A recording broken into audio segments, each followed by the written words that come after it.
Okay. Avichai, thank you so much for joining us. And when I was discussing with you beforehand about this discussion, then I found out first thing that you were born where I was born, on the Mount Carmel.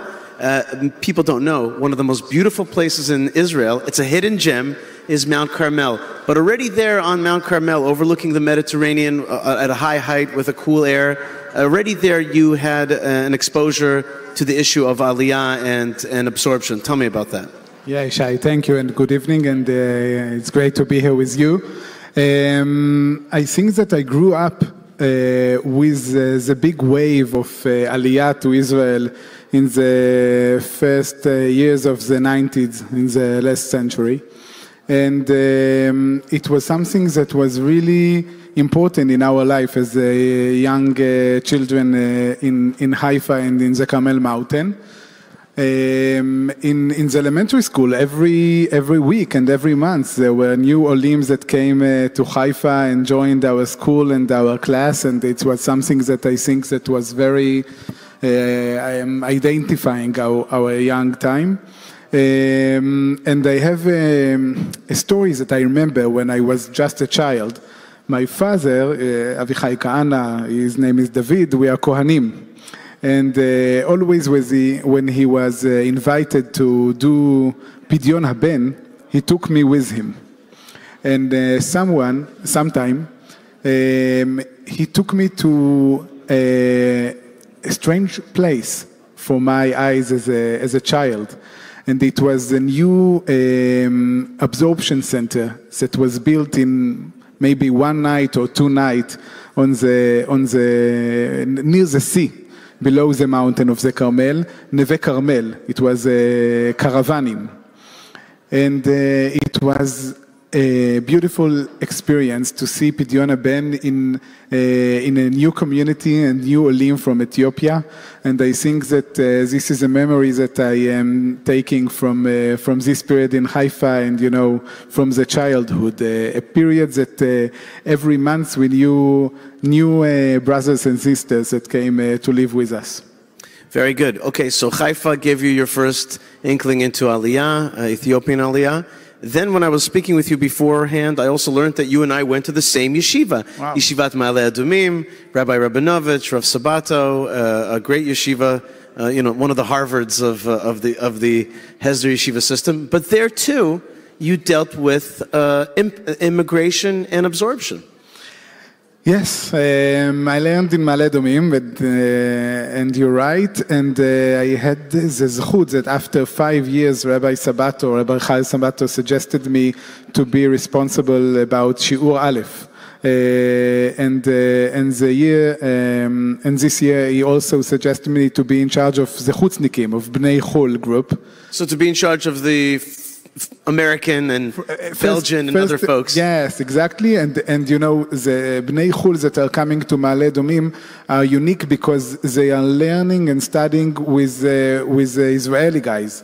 And they need to study in Hebrew. So that was a challenge to be in charge of this group. And but that's why going to Ma'ale Adumim is so special, is because you have to really immerse yourself in the Israeli culture and the Hebrew language. Exactly. There is not a program, of only Bnei Chutz La'aretz that are in a group of their own, but they are really integrating in the Israeli guys in the yeshiva. Avichai, one of the things that people don't know about you is that you're one of the youngest, maybe the youngest, Director General of a ministry in Israel. So that's pretty cool. Everybody come on, a round of applause. There's a young guy who's already a Director General of a ministry.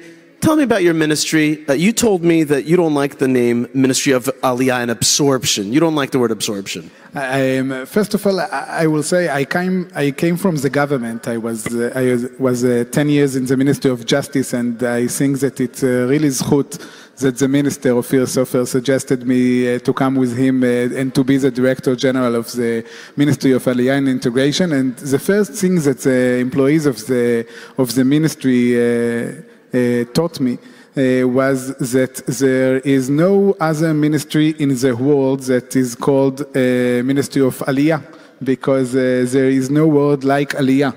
There are ministries around the world of immigrations or immigrants, but Aliyah there is just in Israel. And in the first years of the ministry, they called him the Ministry of Absorption. But then they decided, and I really believe in it, that it's not absorption. Absorption, it's like to fade something or like to delete something. And integration, this is a real challenge that we have today, to integrate the Olim into the Israeli society. And I think that this is what is so beautiful in the state of Israel. And what is one of the main challenges that you're dealing with for integration? Okay, so when I was nominated to the position, and some of my friends asked me, there are Olim to Israel these days, and 2022, and even now in 2023, we have the highest number of Olim in the last 30 years. More than 100,000 of Olim came to Israel since the beginning of 2022, most of them from Russia and Ukraine because of the war. And the big challenge is to integrate them and to welcome them to Israel, and first of all, to give them the opportunity to learn Hebrew. We have a really strategic work that we are dealing now, and we are trying to do it quickly, because we understand that learning Hebrew for the Olim is not just a language. We hear from the Olim that the Ulpan is also the absorption center. The friends that they are acquiring in the Ulpan are friends that will be there for all of their life in Israel. So we are working about a reform because we need to teach Hebrew for like thousands of new Olim. Amazing. Hebrew is not so easy. And I'm going to ask Hashem when we get up to heaven, I'm going to ask him why was Hebrew so hard. But in the meantime, it is our language and brings us all together. Thank you very much for your fight to teach us and integrate us into the land of Israel. Abichai Kehana, thank you very much. Thank you, Ishai. Thank you.